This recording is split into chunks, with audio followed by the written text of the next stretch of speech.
Hello student, तो आज की वीडियो में हम पढ़ेंगे सूचक इंडिकेटर क्या होता है। ठीक है, इंग्लिश में सूचक को इंडिकेटर बोलते हैं।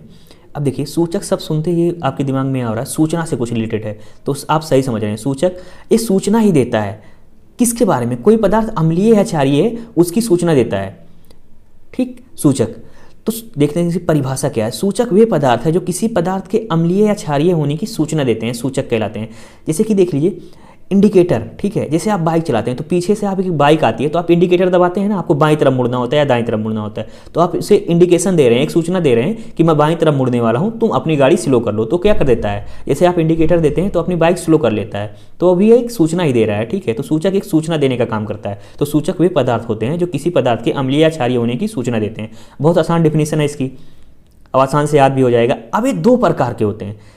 स्रोतों के आधार पर सूचक को दो भागों में बांटा गया है। ठीक, एक होता है प्राकृतिक सूचक, मतलब नेचुरल इंडिकेटर इसको इंग्लिश में बोलते हैं। एक होता है मानव निर्मित सूचक या सिंथेटिक इंडिकेटर बोलते हैं। तब सूचक के प्रकार पढ़ते हैं। देखिए सूचक के प्रकार, स्रोतों के आधार पर सूचक को दो भागों में बांटा गया है। एक है प्राकृतिक सूचक, नेचुरल इंडिकेटर, ठीक है। एक होता है मानव निर्मित सूचक, सिंथेटिक इंडिकेटर। तो प्राकृतिक सूचक क्या होता है, ठीक है, इसके बारे में कुछ जान लेते हैं। ऐसे सूचक जो प्राकृतिक स्रोतों से प्राप्त हुए, जो से हमें प्राकृतिक से मिले, ठीक है, वो प्राकृतिक सूचक कहलाते हैं। जैसे लिटमस पेपर, हल्दी, प्याज इत्यादि। तो क्या है, सब प्राकृतिक सूचक हैं। हल्दी भी क्या मिलता है, हमें प्राकृतिक से मिलती है, और प्याज भी प्राकृतिक से, उसे हम घर पर बना नहीं सकते हल्दी और प्याज। ठीक है, तो ये क्या होंगे, प्राकृतिक सूचक। तो चलिए एक एक करके पढ़ते हैं प्राकृतिक सूचक क्या होता है। अब देखिए प्राकृतिक सूचक, ऐसे सूचक जिन्हें प्राकृतिक स्रोतों से प्राप्त किया जाता है, प्राकृतिक सूचक कहलाते हैं। जैसे लिटमस, हल्दी, प्याज इत्यादि, और भी हो सकते हैं, बस मैंने इतना लिखा है, 3 एग्जाम्पल बहुत हैं आपके लिए।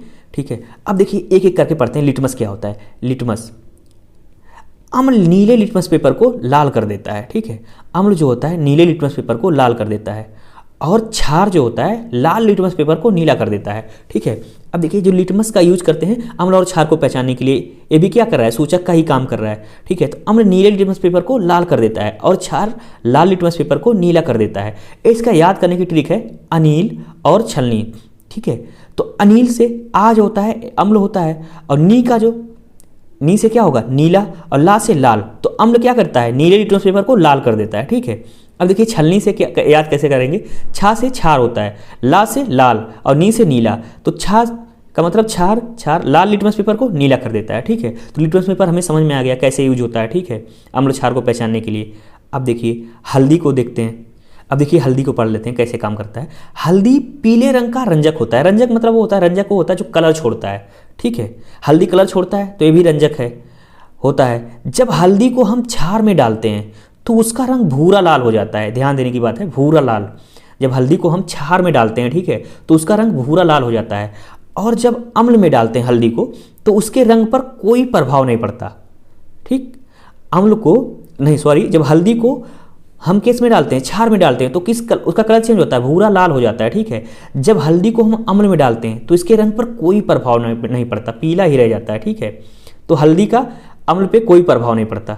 ठीक, देखिए इसकी डेफिनेशन और आसान से समझने के लिए, जब हल्दी को हम क्या करते हैं, क्षार में डालते हैं तो भूरा लाल कलर देता है। ठीक है, और जब हल्दी को अम्ल में डालते हैं तो नो चेंज, कोई प्रभाव नहीं पड़ता अम्ल का हल्दी पर। ठीक है, और हल्दी क्षार में डालते हैं तो भूरा लाल हो जाता है। ठीक है, उसका कलर ये भी पूछता है 1 नंबर में, जब हल्दी को क्षार में डालते हैं तो उसका कलर कैसा होता है, तो भूरा लाल। ठीक है, हल्दी को अम्ल में डालने पर कोई प्रभाव नहीं पड़ता अम्ल का हल्दी पर, नो चेंज। ठीक, अब देखिए प्याज, 2 तो होंगे हमारे। प्याज अम्ल के साथ, ये भी सूचक है, प्राकृतिक सूचक है। प्याज अम्ल के साथ गंध नहीं बदलता, लेकिन प्याज को क्षार के साथ मिलाने पर प्याज का गंध समाप्त हो जाता है। ठीक है, जब प्याज को अम्ल के साथ मिलाते हैं तो उसका गंध नहीं बदलता। ठीक है, जैसे 2 लोग खाना खाते हैं ना, तो कैसे प्याज की बदबू आती है। ठीक, जब डकारते हैं तो क्या प्याज की बदबू आती है ना, तो प्याज अम्ल के साथ गंध नहीं बदलता, लेकिन जब प्याज को हम क्षार के साथ मिला देते हैं ना, तो प्याज का जो गंध होता है समाप्त हो जाता है। ठीक, तीनों चीज हमें समझ में आ गई। प्राकृतिक सूचक क्या होता है, नेचुरल इंडिकेटर। हम आते हैं मानव निर्मित सूचक, मतलब सिंथेटिक इंडिकेटर, इसको इंग्लिश में बोलते हैं। वे सूचक जो प्रयोगशाला में बनाया जाता है मानव निर्मित सूचक कहलाते हैं, जिसे हम प्रयोगशाला में बनाते हैं। जैसे साइंटिस्ट लोग लेबोरेटरी में रिसर्च करते हैं तो उसे रिसर्च करके बनाया। ठीक है, मानव निर्मित सूचक या सिंथेटिक इंडिकेटर उसे बोलेंगे। वे सूचक जिन्हें प्रयोगशाला में बनाया जाता है मानव निर्मित सूचक कहलाते हैं। इसका प्रयोग प्रयोगशाला में अम्ल क्षार की पहचान के लिए किया जाता है, ठीक है। इसका यूज प्रयोगशाला में अम्ल क्षार की पहचान के लिए किया जाता है, जैसे फिनोप्थिलीन है, मेथिल ऑरेंज। दो फिनोप्थिलीन और मेथिल ऑरेंज क्या है? सिंथेटिक इंडिकेटर, मतलब मानव निर्मित सूचक। इन्हें मानव ने बनाया है, मतलब साइंटिस्ट लोग लैब में रिसर्च करके बनाया। अब हम फिनोप्थिलीन को पढ़ते हैं। पहला, फिनोप्थिलीन कैसे पहचान कराता है हमें अम्ल और क्षार की। फिनोप्थिलीन एक रंगहीन घोल है। फिनोप्थिलीन का कोई रंगहीन नहीं, रंगहीन होता है। फिनोप्थिलीन एक रंगहीन घोल है, ठीक है, इसका कोई रंग नहीं होता है।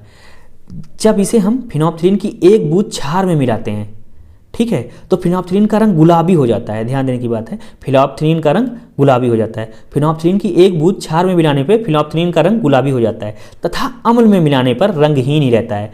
अम्ल में जब मिलाते हैं फिनोप्थिलीन को तो उसका रंग बदलता नहीं, रंगहीन ही रहता है। देखिए, फिनोप्थिलीन को जब क्षार में मिलाते हैं तो गुलाबी रंग बदल देता है, ठीक है, गुलाबी रंग का हो जाता है। और जब फिनोप्थिलीन को अम्ल में डालते हैं तो रंगहीन ही रहता है, ठीक, मतलब फिनोप्थिलीन पे अम्ल का कोई प्रभाव नहीं पड़ता, ठीक।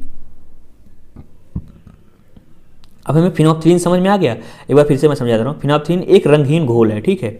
फिनोप्थिलीन एक बूंद, जब फिनोप्थिलीन की एक बूंद क्षार में मिलाने पर फिनोप्थिलीन का रंग गुलाबी हो जाता है, ठीक है। जब फिनोप्थिलीन का एक बूंद हम क्षार में मिलाते हैं तो उसका रंग गुलाबी होता है। पहले थोड़ा थोड़ा मिला के चेक करते हैं, ठीक है। तो फिनोप्थिलीन की एक बूंद क्षार में मिलाने पर फिनोप्थिलीन का रंग गुलाबी हो जाता है, तथा अम्ल में मिलाने पर रंगहीन ही रहता है। फिनोप्थिलीन देखिए यहाँ ऐसे दिखा भी सकते हैं आप। फिनोप्थिलीन को जब क्षार में मिलाते हैं तो गुलाबी रंग देता है, ठीक है।